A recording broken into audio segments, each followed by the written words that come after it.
교우 여러분 안녕하십니까? 7월 19일 수요일입니다. 날씨가 덥기 때문에 약간 집중력이 떨어질 수 있는 그런 상황이 되는데, 이럴 때일수록 깨어있는 것이 중요하고 하나님의 말씀을 붙잡는 것이 참 중요하지 않나, 이런 생각을 해보게 됩니다. 오늘은 하이델베르크 요리문답의 3부로 들어가게 됩니다.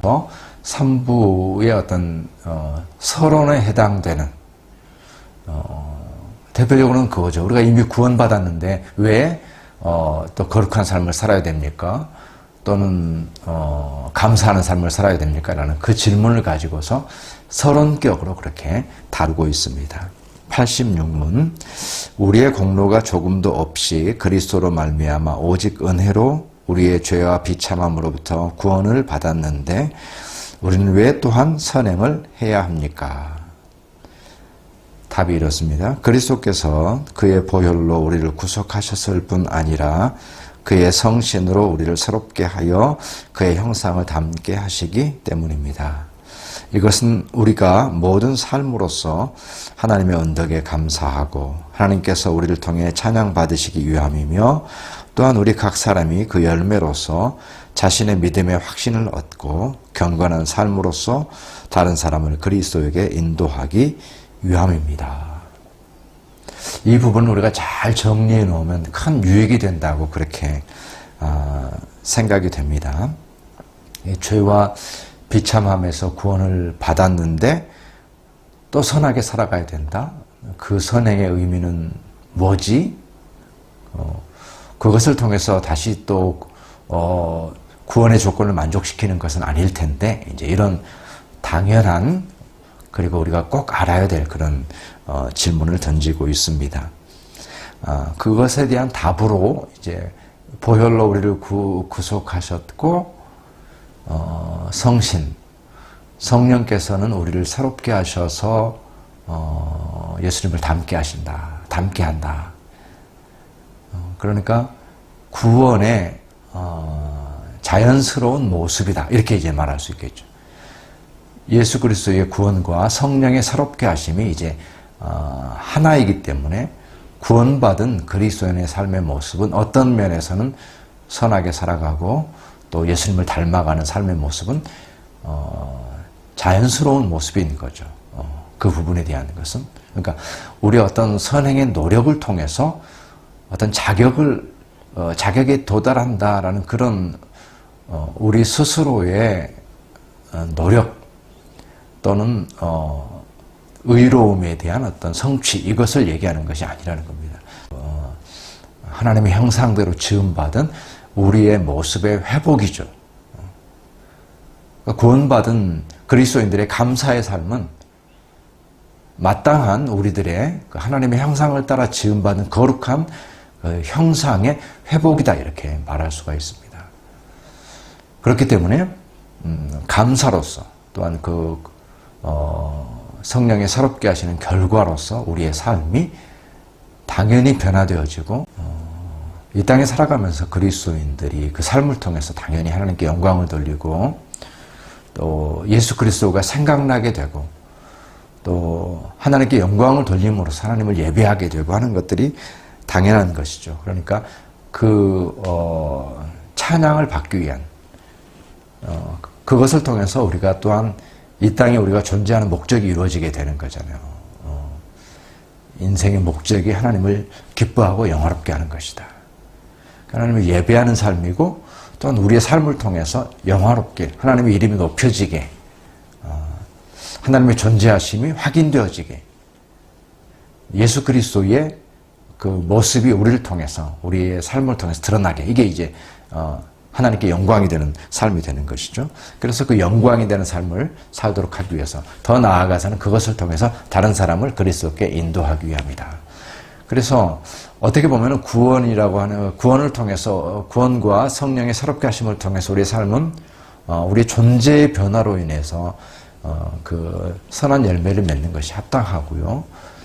한 걸음 더 나아가면 그것을 통해서 하나님께 영광이 되어지고, 한 걸음 더 나아가면 그것을 통해서 믿지 않는 자들까지도 하나님께로 돌아오게 하는 그러한 일들을 위해서 우리 믿는 자들이 선한 열매를 맺고 선행을 행하고 그 삶에 있어서 구별됨을 보여주고 삶에서 승리하는 모습을 보여주고 하는 것들이 너무나도 당연한 것이다. 자연스러운 것이다. 이렇게 말씀할 수가 있습니다. 이와 관련된 말씀이 베드로전서 2장 12절에 너희가 이방인 중에서 행실을 선하게 가져 너희를 악행한다고 비방하는 자들 하여금 너희 선한 일을 보고 권고하시는 날에 하나님께 영광을 돌리게 하려 함이라. 그래서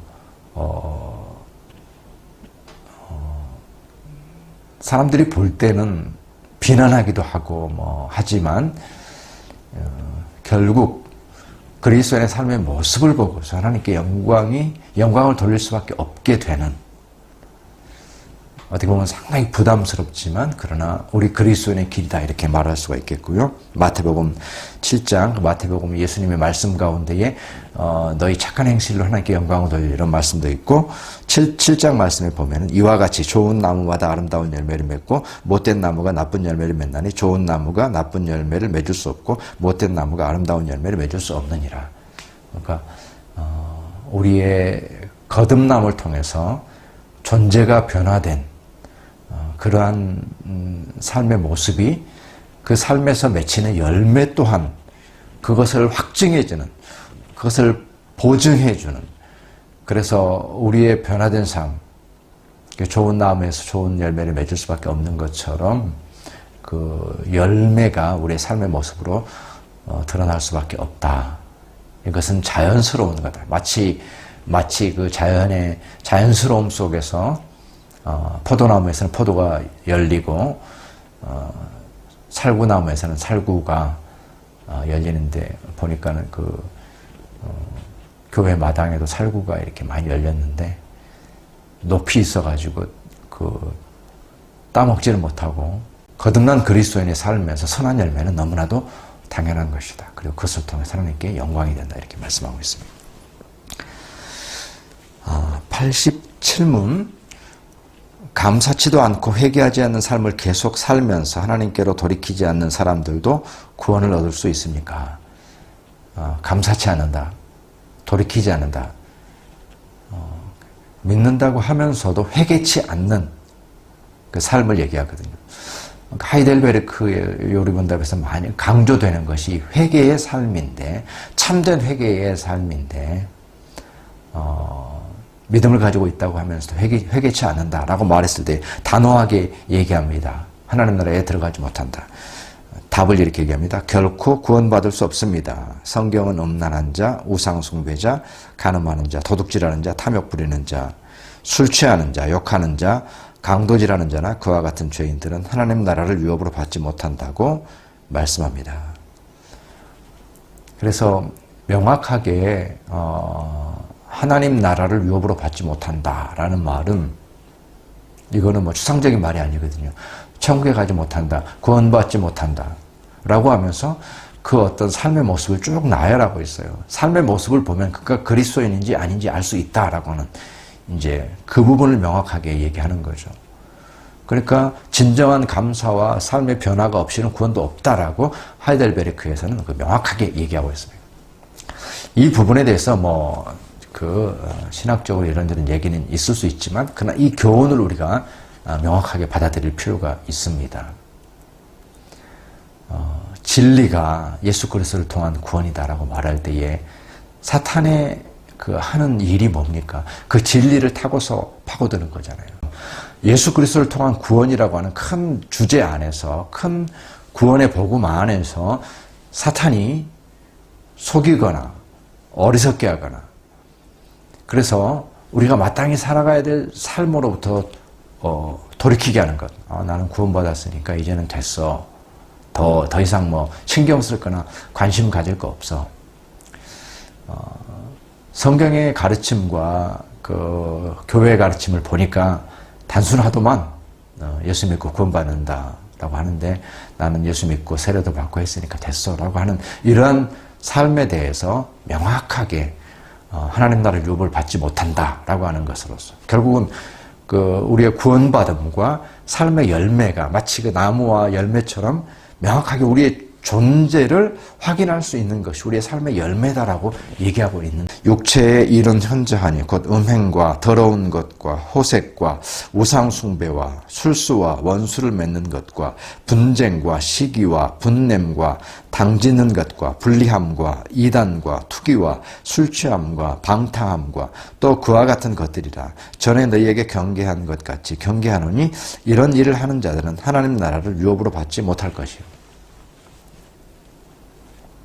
어떻게 보면 항변할 수 있죠. 그 사람의 믿음, 내면의 믿음을 어떻게 알 수 있어? 또 혹시 뭐 그 사람이 정말 진정한 믿음으로 더 큰 믿음으로 사는 거 아니야? 라고 그렇게 우리가 어떤 퀘스천 마크를 붙일 수도 있겠죠.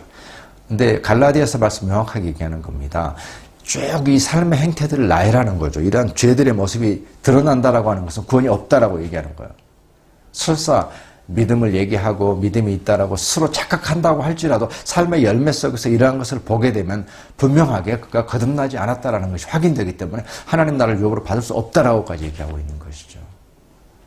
그래서 우리가 아주 두려운 마음을 가지고